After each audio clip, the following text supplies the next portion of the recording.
a proposta do Já, isso está premente, assim, está muito vivo na cultura empresarial, é de que nós vivemos em função de rentabilizar o franqueado. A gente vive para qualquer ação que a gente tome. Pode até ser boa para a franqueadora, mas vai ser bom para o franqueado? Se a gente falar que não vai ser, então não faça. É muito bacana isso, né? Porque é muito fácil você ganhar dinheiro somente olhando o próprio umbigo. Verdade. Tem que ganhar para o ecossistema. Assim, foi um crescimento espantoso, né? Então, você olha números assim de 20, 30, 40 lojas por ano de crescimento. Não é a maior franquia de açaí no Brasil em quantidade total de unidades, mas dentro de shopping centers nós somos.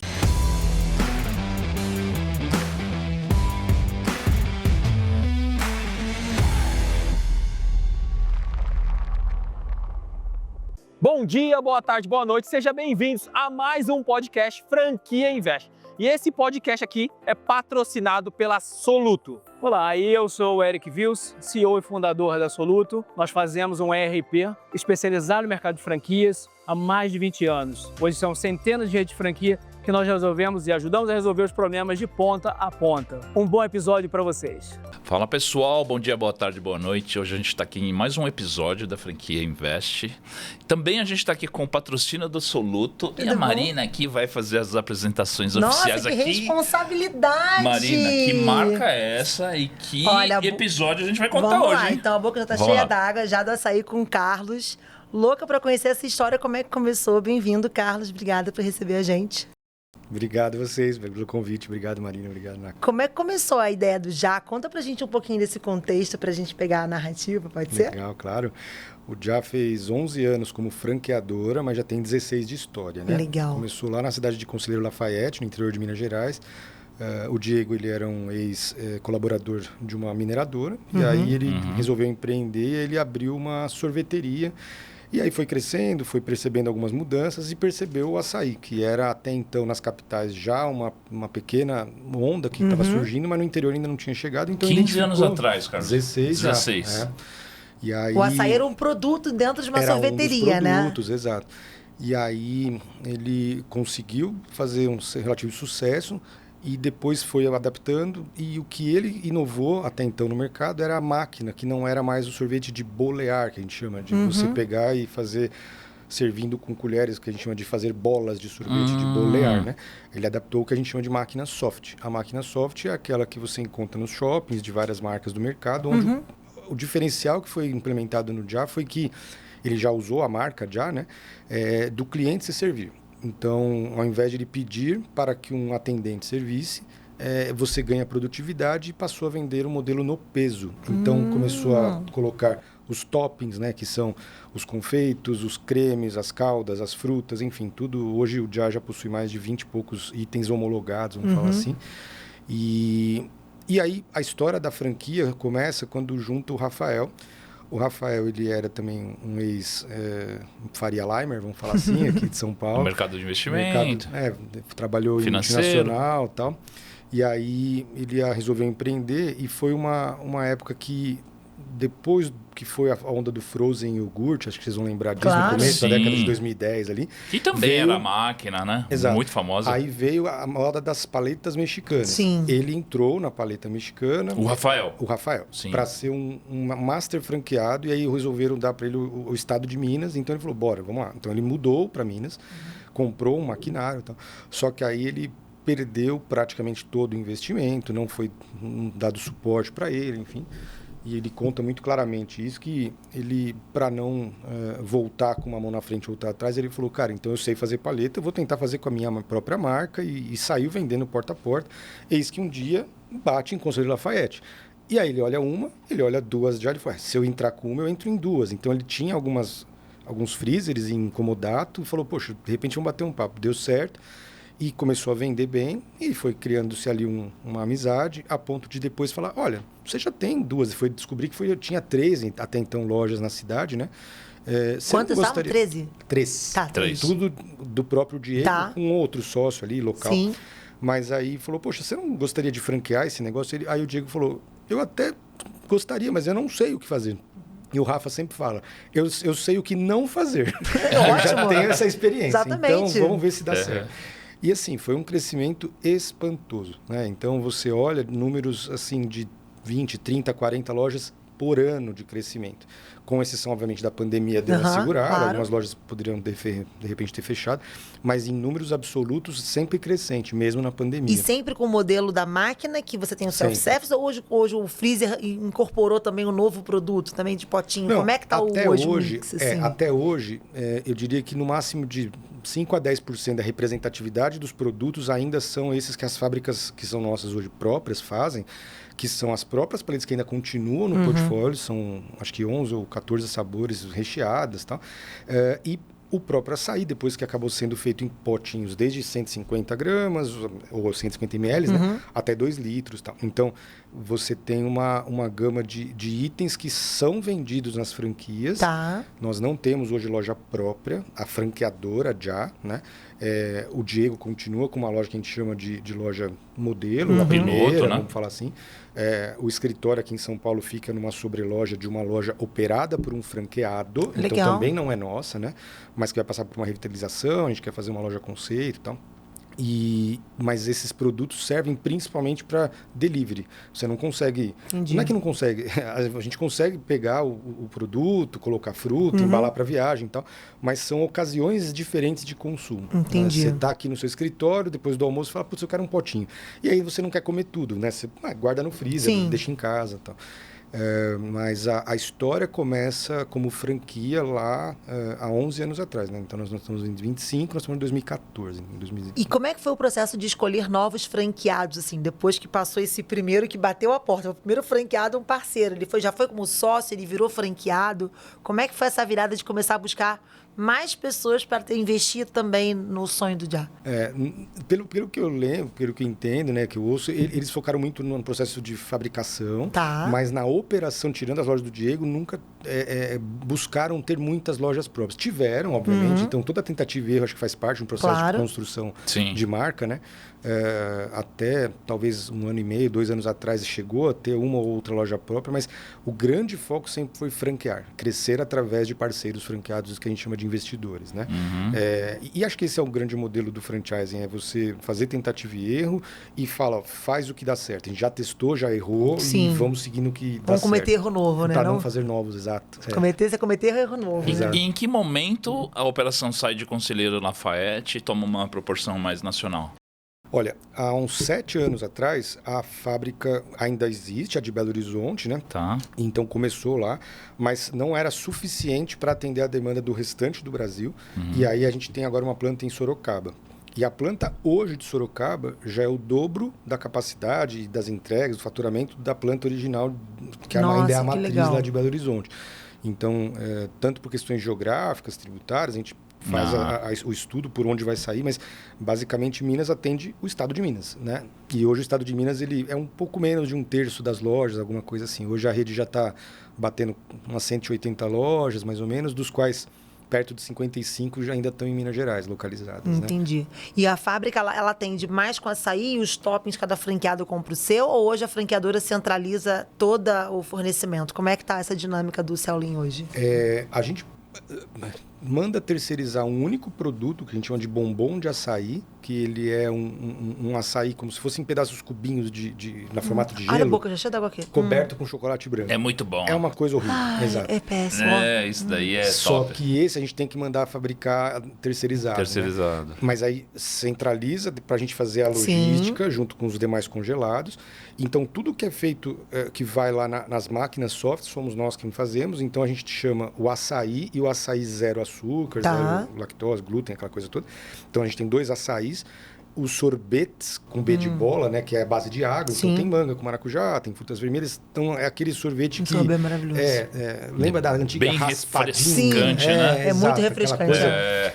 E isso daqui é uma coisa. Aí tem os sorvetes, que a gente fez uma tecnologia muito bacana de que mandar em forma de pó, para que o nosso franqueado só adicione leite e congele lá na hora na máquina. Então, Legal. em 10 minutos está pronto. É muito mais simples. Logística evita perda. resolveu super, né? Resolve. Então, e Porque com uma qualidade não precisa mandar excepcional. o caminhão refrigerado. Não, vai seca, carga seca. né? Carga Legal. seca. E agora, frutas tem que ser locais. Tá? Então a gente homologa o fornecedor do copinho, a gente homologa alguns sabores de caldas, né? Mas aí a gente faz descentralizado, então os fornecedores homologados eles acabam tendo uma tarefa de entregar ponto a ponto. E como o topping cada um bota no peso, então acaba que no topping, no peso ali já resolve a balança, então, né? você tem o tubete ali de wafer, você tem algumas frutas, uma calda, tal, né? De chocolate branco, quente, gelado. Curiosidade, o teu público final é mais homem, mulher, criança? Vocês têm uma noção desse mix, como é que funciona? Como mãe, assim, eu vejo meus filhos não podem ver, já ficam loucos, né? Mas eu também gosto, meu marido também, assim, hoje como é que tá esse consumo, esse hábito de consumo, né? O mercado do açaí em geral, ele é mais jovem, né?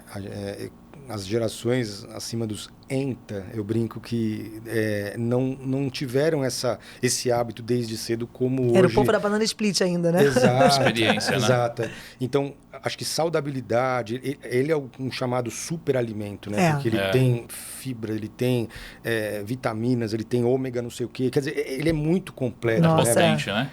Nossa, o açaí com banana é uma vitamina, assim, como uma refeição. Que os adultos, acho que principalmente localizados próximos de academia, um pessoal que quer mais uma qualidade de vida um pouco maior e tal, ele vem incorporando isso, mas obviamente ele é um público muito eclético. A gente vende para as famílias, no modo geral. Então, eu acabei absorvendo como colaborador do Já que sou, não tinha esse hábito de você chegar depois de um almoço ou de uma janta e abrir um pote e, putz, vamos pegar para a família sobremesa, toda. né? Acaba sendo, exato. Incorporou, então, né? Vira na cultura. um hábito, né? E aí você vai até os shoppings, até os quiosques. Aliás, um parênteses, o Já não é a maior franquia de açaí no Brasil em quantidade total de unidades, mas dentro de shopping centers nós somos. Nossa, que curioso. Curioso, né? E foi intencional isso ou foi orgânico, eu acho que assim? tem um pouco de tudo, né? Porque a gente tem 4 modelos de franquias. A gente tem lojas de rua, shoppings como loja, quiosques, que não necessariamente precisa ser shopping, pode ser aeroporto, pode ser outros lugares. Pode ser mall, galerias, né? malls. Exato. E store in store, que dá muito certo. Dentro de uma academia, dentro claro. de uma outra, outra marca uma outra marca. Porque aí alimentação. você acaba otimizando o custo de ocupação, a mão de obra, seguros, enfim. Mas por algum motivo, existem algumas marcas de shopping centers que acabam convidando, e aí a gente já subiu para o nível de key account desses shoppings. Não, já está em key account. E aí que já legal. começa a falar assim, poxa, então, consigo para você um ponto assim, com custo de ocupação Você tanto, tem a menor. basta você buscar um franqueado. Então aí passa a ser uma lição de casa da franqueadora, cada expansão, de trazer um franqueado com uma condição muito especial que o franqueado sozinho não conseguiria esses custos se não fosse essa. E vocês dão preferência para o franqueado que está dentro da operação antes de ativar quem está na fila de novos investidores? Ou depende da praça? Como é que vocês enxergam isso hoje? Depende muito. A gente quer sim crescer com quem já é da rede, né? Desde que sejam bons franqueados, que tenham um programa de excelência numa pontuação bacana. Sim. Então, tudo isso é uma construção coletiva. E outro ponto também é não deixar o franqueado que é bom hoje, se a gente perceber que ele vai ficar descapitalizado, que ele não tem liquidez, a gente não orienta e não fomenta uma dívida não pensada. Eu acho que dívida é bom, desde que você fala, vamos fazer um business plan bacana. Dívida saudável. Poxa, consigo alongar 4, 5 anos, 10 anos? Quanto tempo que eu consigo pagar, né? Então, a gente vem fazendo parcerias com fomento de crédito não tão caro. Tal. Esse é o nosso papel, mas com responsabilidade.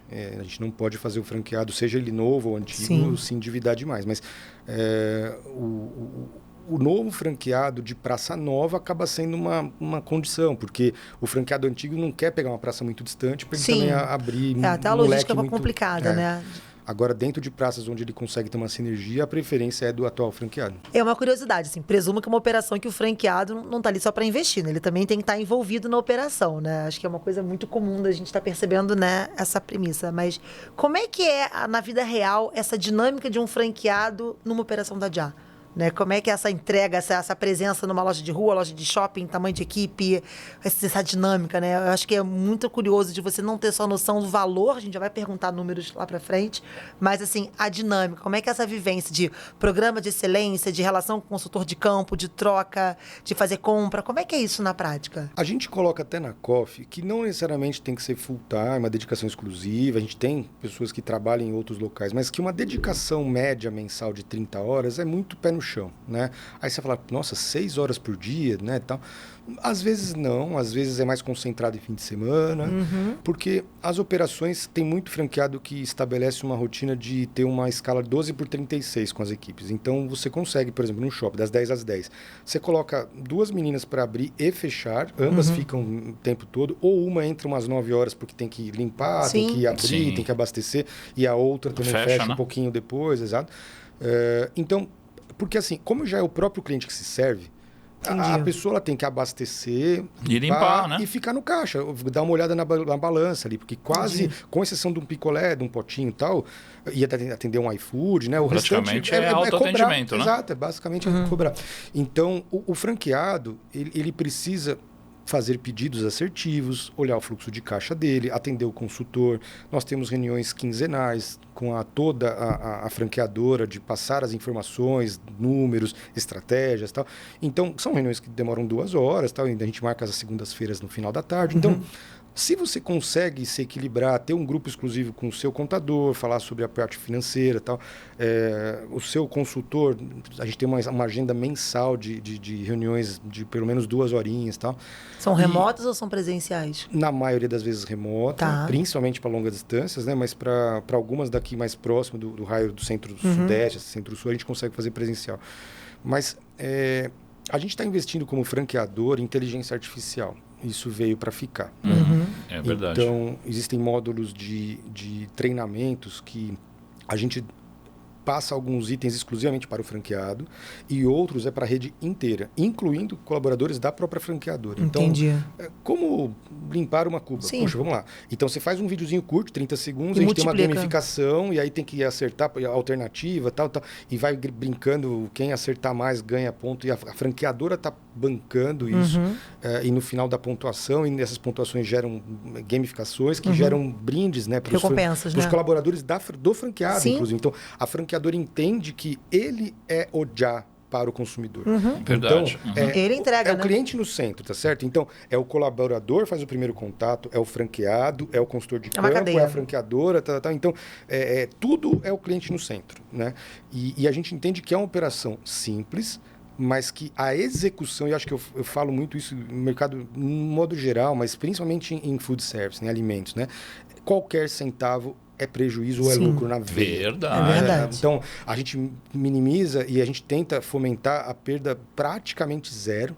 Então, Afeta o CMV, né? Qualquer exato, grãozinho a mais. Então, a quantidade de item que você vai colocar lá para a maquininha soft, tal, exato. poxa, vamos fazer esse estudo. Pra não ter tal. perda, né? Porque você tem que limpar a máquina a cada 2 ou no máximo 3 dias. Então, fazer esses estudos por item, por SKU. E quando limpa, chama. você perde o que tá na máquina, não tem? Então, não é tirar agora, uma pecinha e lavar, né? Não, exato. Então, mas vamos pesar isso, né? Vamos limpar, vamos ver efetivamente quais são as perdas e tal. Então, a gente tem alguma certa tolerância, mas pra você ter ideia, nosso CMV, a gente busca perto de 22%, 23% Nossa. quando se trata de já, e mais uns outros 8 ou 7, que seja perto lá dos toppings, né? E aí, quando você coloca imposto, frete, isso aqui, o foco é buscar o famoso 33%, que é o mercado de alimentação. De alimentação, né? Aí você soma royalty marketing, aquela coisa toda. Então, o modelo de negócio nosso é cobrar os royalties do fundo de marketing pelo sellout, né? Pela saída que o franqueado registra no sistema. Carlos, esses 4 modelos de investimento, só para a galera entender um pouco aqui, portes de investimento, né? Como é que isso está posicionado nos modelos? Parte de quanto vai até quanto? O modelo mais barato é o Store in Store. Né? Você consegue pegar, por exemplo, uma lanchonete, ou lanchonete talvez não combine tanto com a Mas, Jah, cara, não te cortando, conheci um franqueado seu que tem uma operação da Subway. A Subway, sim. E colocou um legal. Store in Store. Dentro. Ele Isso. estava muito satisfeito. Perfeito. Conversei com ele na BF. Isso. Ele estava super. Quando eu falei lanchonete, eu pensei em algo com cheiro muito forte, fritura. Sim. Tá? A Subway, sim. A Subway, A eu acho Subway que é uma coisa- mais fria, né? Mais tranquilo. Tal. Uhum. Mas uma academia, tal. Então, assim, você não tem muito que preparar o ponto, né? Então, ele é muito parecido com o quiosque, né? O quiosque você se instala, a diferença do quiosque para o Store in Store é que talvez o Store in Store você vai ficar adaptado mais perto de uma parede, alguma coisa E assim. que é um né? ponto de luz, basicamente, ponto de água, como é que vocês resolvem isso? Exato. É. Às vezes nem precisa da água, né? Porque dependendo do talher, você pode levar para algum outro lugar. Entendi. Tal, porque são as conchas para você pegar algum tipo Entendi. de fruta, tal, porque o resto é potinho descartável. Não tem que ter né? uma pia, por por exemplo, para manuseio, nada disso? No final do dia, talvez. Sim, né? mas... Uma loja de rua, sim, mas não necessariamente.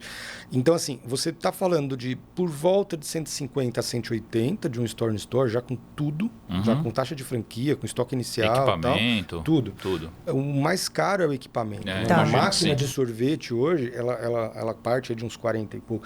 E assim, tem máquinas de 2 e de 4 bicos. Então a gente orienta todas as operações a ter pelo menos 8 bicos, ou seja, 2 máquinas de 4, pelo menos. Por quê? Porque ao todo nós temos 10 ou 11 sabores. Então, invariavelmente, ele vai ter que fazer um rodízio de sabores, né, tal. E as máquinas, independente do seu modelo de negócio, você vai ter que comprar, né? Então, a marcenaria fica mais cara, a adaptação do ponto, a iluminação e tal. Então, um quiosque, ele pode chegar a 320, 350 e tal, que é muito parecido com o preço de uma loja, que eu acho que o teto do investimento é 400. Então, eu acho que, por conta justamente das adaptações do ponto comercial, né? Pensando em faturamento, o quiosque vende mais ou menos do que a loja física? Depende, tem 2 cenários. Tem. Né? Tem quiosques que vendem muito mais que lojas. Por localização, né? Não garantir que o espaço, né? Porque você tem o fluxo, mas também tem o espaço, mas como a pessoa leva, você às vezes é um determinante, um shopping, né? sei lá, um BH Shopping, um Center Norte e tal, vende muito mais do que uma loja de loja mesmo. Então, de novo, depende muito do ponto. Tem muita perda, assim, de cliente pegar, tem risco da pessoa pegar e não pagar, ou no peso, perder no peso, raro, é muito pouco. É muito raro. Ele largar ali, né? Porque é uma pista, né? Ele vai se Desistir servindo. antes de pagar, né? Talvez tenha um outro espertinho que de repente queira dar uma colher para experimentar, mas a gente até sugere para as pessoas, dá degustação, faz algumas ações, não custa uma colherinha de nada e tal, né? O peso proporcional vale o investimento da degustação, né? Mas é muito pouco, viu? É interessante saber disso, né? Porque comida é um cuidado que eu olho de fora e pensar, poxa, como é que é a perda, né? Como é que é o desperdício? Porque comida pode dar uma margem boa, mas se você não cuida, o seu estoque pode derreter e você perder e não vender. É um top imperecível, né? Por exemplo, uma conta de luz para o JA é muito relevante no DRE, porque ela fica o refrigerado, congelado, 24 horas, dependendo de qual é o perfil, né? Então, os nossos potes para revenda são congeladores, são freezers, efetivamente, né? Isso e puxa aí, bem. dependendo do ambiente, por exemplo, o Brasil ele é muito quente, né? Tirando o sul, quer dizer, tirando o sul não, o sul incluindo o verão, ele é muito Então, você tem ar-condicionado 24 horas em lojas de shopping, em lojas de rua, que precisa manter o tempo todo, porque senão você perde muita coisa, né? É verdade. Mesmo uma paçoquinha, sabe aqueles toppings assim, que, embora eles sejam frios, eles sejam secos, né? Não dá para deixar a temperatura ambiente, porque senão prolifera. Alimentos é um negócio muito sério. Né? É verdade. Então, é importante. Mas no nosso DRE a gente coloca tudo isso. Então, o CMV já colocando os impostos ou na nota, ou diferencial de alíquota, quando não tem ST, aquela coisa toda, né? E a gente está estudando muito profundamente agora com a reforma tributária, ver os melhores cenários para todos os franqueados em todos os estados. Né? Mas a proposta do JA, isso está premente, assim, está muito vivo na cultura empresarial, é de que nós vivemos em função de rentabilizar o franqueado. A gente vive para qualquer ação que a gente tome.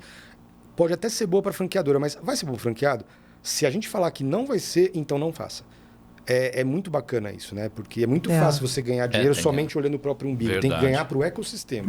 Tudo tem que ser bom. E aquele franqueado que perpetua, né? Ele continua com a tua marca. Aquele franqueado, tem gente querendo, entra o próximo, esse aqui sai. Em algum momento a sua marca vai embora quem vende junto, franquia é o testemunho do franqueado. Concorda? Porque ele tá na COF. Quando você solta a COF, tá lá. Exato. O franqueado Carlos lá de Itumbiara tá lá na COF. Tá lá. Entendeu? Acho ele que vai a ligar pro Carlos. recomendação, que é aquele principal índice de NPS, né? Que é uma pergunta simples, né? Você recomendaria? Então, esse é o nosso objetivo, é falar que os franqueados tenham orgulho e incentivem novas pessoas a entrarem para a marca, né? Eu acho que nós estamos passando de uma fase de investimento, que o papel do franqueado é ser um porta-voz. Cara, eu acho que é embaixador. A gente passou agora para aquele patamar. Hoje a gente fala muito de influenciadores, né? Que é muito comum isso.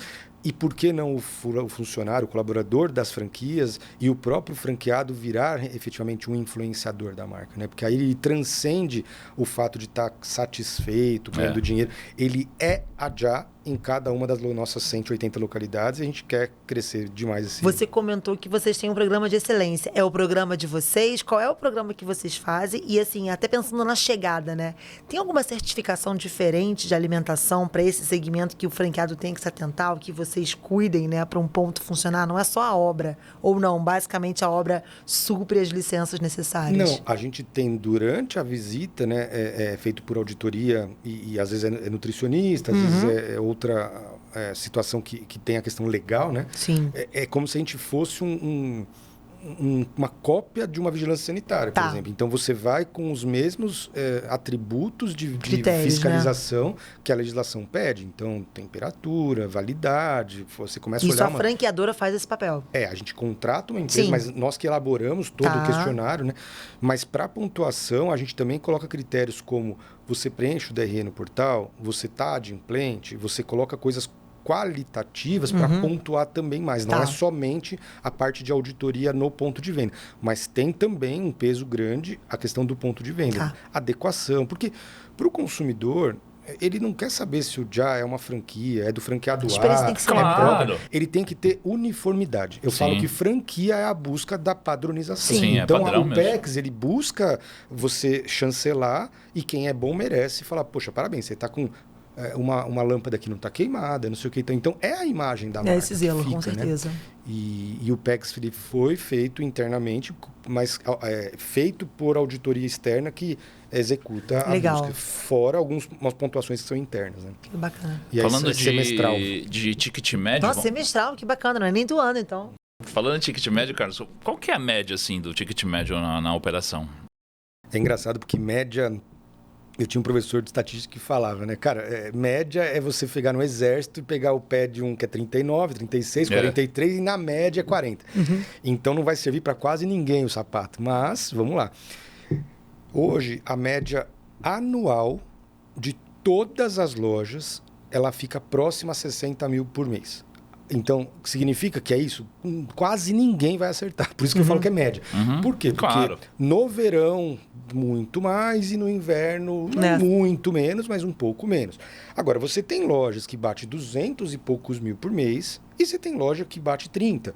E essa de 30, ela é rentável. Por quê? Porque ela é store in store. Porque ela paga... custo de ocupação é baixo. Mas qual é o ticket médio para o cliente final? Assim, pensando para o cliente final. 30. 30. Então, 30. eu Desembolso de você uns faz 30. a conta inversa, né? Qual é o meu público, o fluxo, versus versus fluxo, 30, e você encontra o teu potencial, Aí né? você fala, pessoal, tem vender uma aguinha, adiciona mais 5, 6 reais e tal. Então, você tem que tentar colocar 30 é o uma potinho venda de cruzada. qual é a gramatura?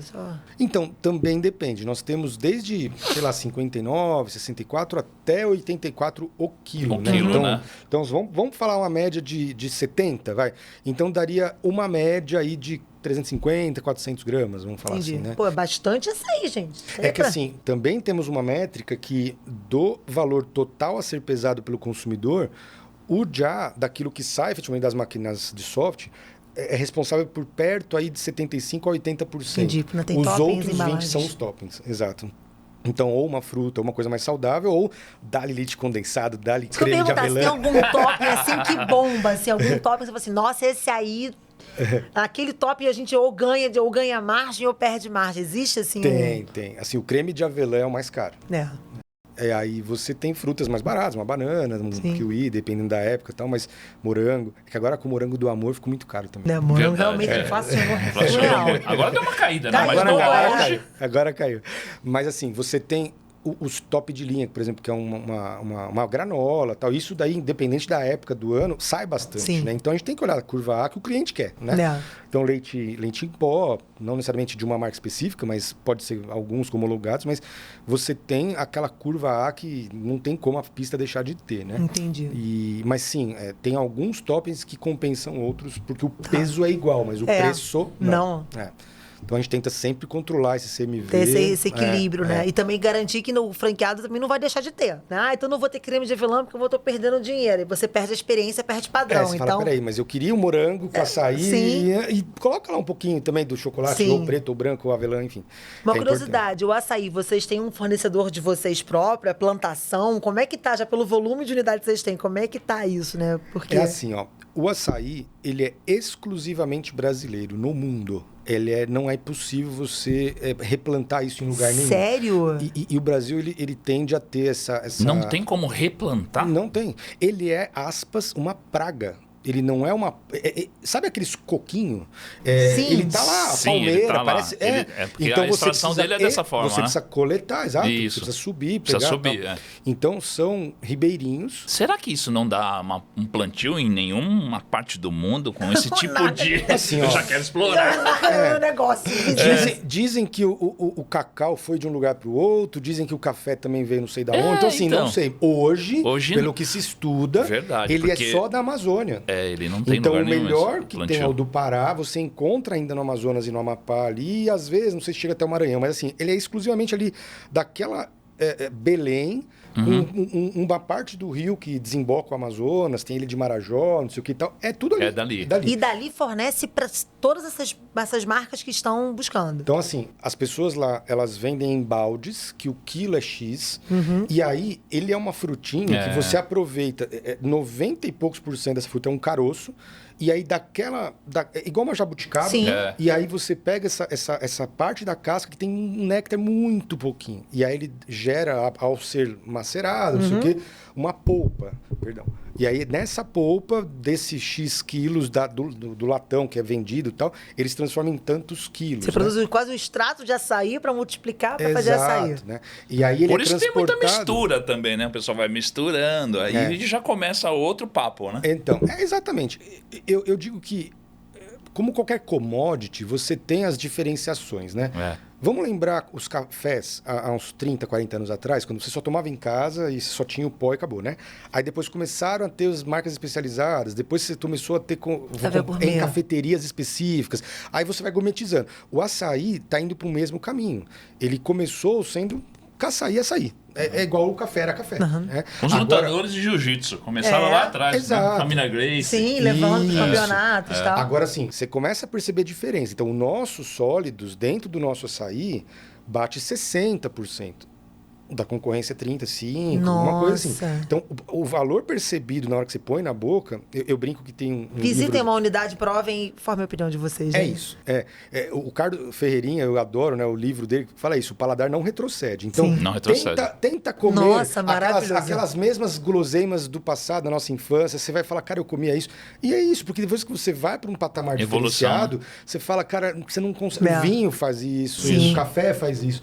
Então, o açaí não está diferente. Ele está um pouco ainda de uma forma democrática, vamos chamar assim. Qualquer cidade tem, em qualquer lugar, no supermercado, no bairro da esquina. Tem todos os tipos. Vocês têm os mais de pobres, os de bolear, tem de tudo, né? Mas aí você fala, o meu tem adição de Guaraná? Tem. No caso da Já, nós fabricamos dentro de casa. Não tem açúcar, não tem não sei o que e tal.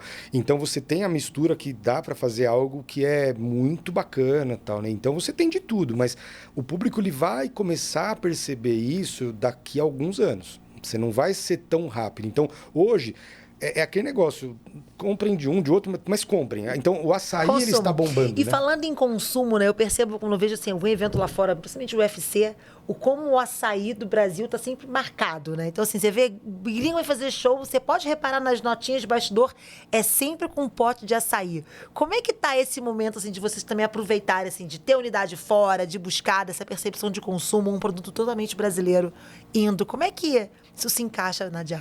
Ó, a nossa visão é de ser a melhor marca de açaí até 2030. Nós temos uma ousadia em 5 anos. E não necessariamente a maior, mas a melhor, a mais reconhecida como mais melhor. reconhecida, NPS. Exato. Então, isso passa pelo franqueado, pelo colaborador do franqueado, pelo colaborador da franqueadora e para qualquer outro stakeholder que a gente está mapeando. Nós já abrimos a primeira operação fora do Brasil na Alemanha, em junho desse ano. Agora, em dezembro, a gente inaugura a segunda aqui em Portugal. E já temos contratos assinados na América Latina, Chile e Colômbia e provavelmente Espanha também no ano que vem. Agora, fazer esses processos não é trivial, né? A gente tem que fazer adaptações locais. Tal. O produto em si é o mesmo, mas as comunicações é um processo ainda de maturação. O topping lá ele acha, mas o produto você manda ele seco, o mesmo esquema. Lá pega o leite, a parte de insumo. A gente ainda está estudando como fazer, porque no caso específico da Alemanha, que já está começando, a gente fez um parceiro em Portugal que está direcionando lá para ele. Agora, por exemplo, América Latina, ou mesmo daqui a pouco começando a tomar uma proporção maior, aí a gente vai fazer uma fabricação específica e vai ver como que manda, porque a legislação europeia principalmente, tudo que envolve leite, o Brasil não pode mandar nada. É uma questão igual aquele selo CIF que nós temos da agricultura aqui, para eles não pode. Tá? Então, mas o leite não coloca lá? Ele não poderia usar o leite deles? Aí a gente precisa só ter a certeza que no nosso pó daqui já não tem algum derivado, alguma coisa. Açaí não teria problema. Vai dar match, né? Que vai dar match o açaí daqui com o leite de lá. Vai ter que ter a aprovação da Anvisa deles. Da Anvisa deles, exato. Mas assim, todas essas adaptações estão sendo muito bem estudadas. A gente tem um departamento não só de marcas e patentes, advocacia e tal, mas de P&D que está bem antenado nisso. Mas respondendo a sua pergunta, né, o Brasil sendo esse porta-voz, nós temos o produto, né, e temos o conhecimento e temos o know-how, nenhuma outra marca faz o que a gente está fazendo no sentido de soft. Então, isso é uma novidade. Legal. Né? Você pega, por exemplo, o europeu, o italiano, ele adora comer sorvete, mas o sorvete não é uma sobremesa, ele é uma refeição para o europeu. Né? E é tudo ali 3 euros, um potinho lá, pequenininho. Então. O açaí está tão qualificado lá fora que ele custa 7, 8 euros. Um negocinho lá de 200 gramas, né? Então, a gente não quer isso. A gente quer democratizar, o açaí, dando margem para o franqueado, dando margem para a franqueadora, para a fábrica, mas o consumidor fala, deixa eu experimentar, porque parece ser muito restritivo ainda, sabe? E a gente quer aumentar a escala em volumes, né? Então, diferente de outras marcas que estão buscando fazer que o açaí é um dos itens, né? Ou através de um smoothie ou alguma outra forma, a gente quer levar o nosso modelo exatamente como é do Brasil. Legal. Então, e pensando em modelo, assim, tem modelo para atender evento, por exemplo, assim, alguma coisa corporativa? Tem. Os próprios franqueados são incentivados a fazer. Legal. A gente, como franqueador, às vezes está fazendo com alguns eventos até para testes e tal. Aí a gente vai com o nosso time mesmo, mas nem de rentabilizar, mas principalmente de gerar awareness, né? De criar a marca, né? Mas é um caminho sem volta, assim.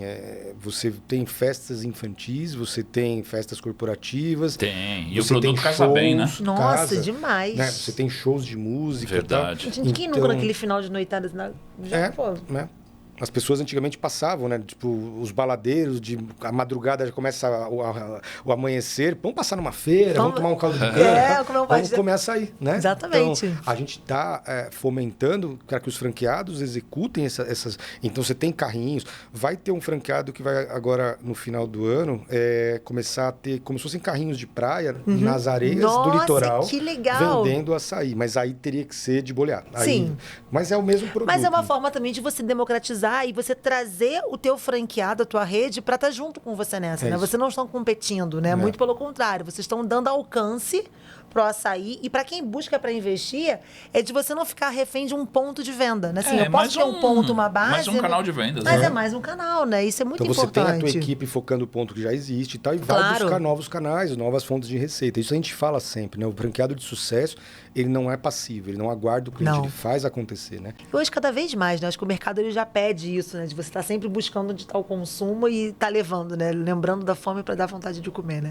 Carlos, estamos chegando aqui na fase final do episódio. Que passa pena, rápido, né? Passa rápido. Pena que a gente não tem um açaí aqui para degustar, né? Não, mas eu vou mostrar procurar pra galera. Mais próximo, liga não, que a gente já vai. Sobremesa está garantido. Por que o investidor que está nos assistindo, que é a audiência, ele compra uma franquia do Já Açaí e não da concorrência? Qual que é o grande diferencial? Então, vamos lá. Eu acho que, falando de números, né? Não são os números que vão fazer muita diferença da escolha, né? A gente não pode garantir em pedra que o retorno sobre o valor investido vai vir. Nossa COF sugere de 24 a 30 meses, um intervalo bem razoável. Payback, legal. De payback, né? Mas é lógico que a gente vai fazer toda uma análise do ponto e tal. Mas faz muita diferença a performance do franqueado. Né? Então, o que eu falo? Né? Você não está abrindo uma franquia de açaí. Você está sendo um empresário do ramo de alimentos que, por acaso, é açaí. Boa. Olha a diferença, não é só semântica. Você passa a ser um empresário. Então, existe uma diferença que talvez é importante ressaltar, que o franqueado acha que a responsabilidade do sucesso é da franqueadora. A culpa é da franqueadora. E assim, não tem que a franqueadora, ela estudou, ela errou, ela aprendeu, ela reaprende para minimizar a chance de quando você abrir uma, você tentar dar certo. De você minimizar risco mesmo. Agora, A empresa é sua, a escolha é sua, o Sim, funcionário é gestão seu, o é imposto sua. é seu e tal. Então, porque a máquina quebrou, porque o portãozinho, sei lá, não funciona. Vão ter problemas. A equipe não está bem treinada, ainda está com problema, né? Então, assim, não é só mil maravilhas. Existem os lados ruins, né? Agora, em fazendo o que a franqueadora está orientando e ela está ensinando algo que ela aprende, no nosso caso, há 11 anos, mas o franchising é feito de empresas maduras que já têm uma expertise e isso vale, né? Eu costumo dizer para todas as pessoas com quem eu converso, franqueadoras são empresas de educação. É só isso. Ela ensina, ela vende know-how. Então, você quer pagar pelos royalties? O que são os royalties no final do dia, né? Olha, é um percentual do que você vende em troca de eu te dar uma prestação de serviço de ensinamentos, de conhecimentos. Essa transferência de know-how não é por osmose, né? Então, assim, Não. esse cuidado de você realmente abraçar isso e a seriedade que você colocou, né? De ter um programa de excelência mostra que vocês estão dispostos a assumir o papel de encarar os desafios juntos, né? Se encontrar algo não previsto, de orientar. Então, acho que realmente isso é muito, muito pertinente. E eu acho que na JA existe muita verdade, existe muita transparência. Então, a gente quer superar o patamar de uma relação simplesmente contratual comercial. A gente quer ter uma simbiose de pessoas com quem eu falei que a gente cria um vínculo a ponto de ser um embaixador da marca. Sim. Então, fala, cara, eu vivo isso. Então, é um produto, é um serviço, é um encantamento, é uma série de conglomerados. Mas falando então daquilo que não é dinheiros e que não é valores, né? A operação é muito simples, foi o que eu disse, né? Você consegue tocar com 3, 4 colaboradores, assim, não tem um custo muito alto, né, de operação, um ponto de equilíbrio mais baixo, um CMV baixo. Então, você tem margem suficiente para bancar. Então, uma operação aí de seus 60 mil, como eu comentei, que tem, sei lá, um aluguel de uns 7, 8, que tem 4 colaboradores, um CMV controlado, não tem muita perda e tal, pagando tudo bonitinho em dia, deve deixar 10 mil tranquilo na última linha. Legal. Né? Então, você fala, poxa, 10 vezes 24 meses, 30 meses. Se eu for isso que eu paguei lá no quiosque, puta, voltou, tá tranquilo. Voltou, né? Deu payback. Então, e não é uma ilusão, não é assim, é só no Excel para inglês ver. São números comprovados, existe isso, né? Agora, é claro, tem gente que supera a média e tem gente que, infelizmente, fica abaixo da média. De novo, média é média. Como em qualquer negócio. Como em qualquer negócio. O risco vai sempre existir, né? Mas eu acho que o JA ele tem essa característica de os fundadores estarem presentes até hoje. Não é uma rede inacessível, não é só mais um número dentro de uma estrutura. Tal. Então, existe uma pessoalidade, uma interação que transcende uma relação somente de negócio. Somente, e o mesmo investimento que vocês pedem para o franqueado, vocês demonstram que vocês também fazem como franqueadores, né? De estar imbuídos na parte de marketing, de ações, de entendimento, de busca de fornecedores, de novos negócios. Branding, né? Da E marca. branding também, então Sim, isso realmente é muito tem que importante, ter porque é um ganha-ganha, né? todos esses pilares muito sólidos para poder exatamente gerar essa atração do negócio a favor do franqueado, né? Não tenha dúvida. Nós somos os principais responsáveis por perpetuar a marca. Né? Exato. Então, o reinvestimento ele é constante. Então, pensar só financeiramente, de falar, será que isso vai ter retorno para a franqueadora? O pessoal brinca, mas, Carlos, você é financeiro, você não vai brecar, não sei o quê. Ué, depende. O financeiro tem que olhar um pouco do curto prazo, ok e tal, mas se eu também não invisto no longo, eu não vou ter o resultado. Então não vai existir o longo, né? Então, o longo não existe. A gente até incentiva, não, tem que reformar, tem que melhorar, tem que fazer mais coisas, tal. Melhorias em processos fabris, melhorias na comunicação, né? Enfim, então a franqueadora ela está realmente muito à frente, assim, do que outras que eu conheço. Então, bom, parabéns. Obrigado. Parabéns. Qual que é a sua dica de ouro, Carlos? Você que tem um cara rodado no franchising, você também opera situações ali já de vários anos, né? Como é que você diria para o investidor ter um olhar nesse mercado? Qual que é a sua dica de ouro? Nesse processo de escolha, né? De investir. Olha, eu brinco com as pessoas que quando você decompõe um DRE, você começa lá, vendas. Então a primeira coisa que você fala é o que você falou, né? Vamos estimar quanto vai vender, pessoas que passam, tickets convertidos e tal. Aí depois, se você vender, o resto é contratual, né? Então você tem que pagar o imposto, a taxa do cartão ou do delivery, o royalty para a franqueadora, você já comprou o CMV e tal. Então, o que você tem de fato na mão como gestão de números que eu entendo que é a única coisa antes de você virar a chave de falar que vou fechar negócio, né? É o custo de ocupação. Eu acho que para mim é o que faz go não go, sabe? De você vai ganhar dinheiro ou não. Sem Porque dúvida. se você falar, bom, se eu vender os 60 mil, está estimando que eu vou ter 4 colaboradores. Quem determina o salário? É o sindicato, você vai ter que ter alguma coisinha de variável, uma bonificação, um treinamento. A margem ali é muito baixa. Mas assim, todos os outros itens do DRE, eles são, como diria o nosso ex-ministro Magri, imexíveis, porque é contratos, né? O contrato que o imposto te impõe, o contrato que você tem com a franqueadora. É quase adesão, né? Agora, a única coisa que você consegue, e infelizmente eu falo muito com muitos franqueados, mas que já assinaram o contrato de locação, já estão, né? Você não tem muito o que fazer, são 5 anos geralmente, Sim. né? Então olha e se a franquia te fala que você vai vender 80, fala, cara, vamos fazer um cenário mais pessimista, e se vender 60? Vocês apoiam o franqueado na escolha desse ponto, nessa Sim. negociação com o shopping, né? Principalmente se o shopping já vem mostrando que já tem um ponto, né? Aí a gente fala, olha, não tá legal, cara, abaixa isso aí. Entendi. A gente, sei lá, no nosso sistema de geolocalizador aqui, a gente acha que não vai vender isso aqui, a conta não vai fechar. Então a gente briga muito pelo franqueado. Inclusive, é um dos diferenciais de vocês, que vocês são tratados dentro das administradoras de shoppings como um key account, como né? key account, Já faz tem diferença. uma diferença de menor Não CTO, tenha dúvida, né? não tenha dúvida. E mesmo lojas de rua, a gente, sabe, fala, olha, tá um pouco puxado, tá? Então, eu acho que a dica de ouro é antes de fechar negócio, independente da marca, né? Que seja com a Já, mas caso não... que seja com a Já, né? Já, mas sendo ou não, verifica se cabe no teu DRE, porque Concordo. ele é o detrator, né? Verdade. Nada contra os nossos amigos dos shoppings, acho que eles todos temos aqui muita parceria, todos Mas o negócio tem que ser bom para todo mundo, né? Mas precisa ser bom, precisa fechar a conta. Eu acho que esse é o grande pulo do gato que eu tenho das minhas experiências aí, olhando como chapéu do franqueado, né? Excelente, galera. É isso aí. A gente falou com uma marca aqui super tradicional, Boca já tá cheia quase d'água, 200 pontos aí, chegando já. Legal. Sigam as nossas redes sociais aí, Franquia Invest, Soluto e Já Açaí.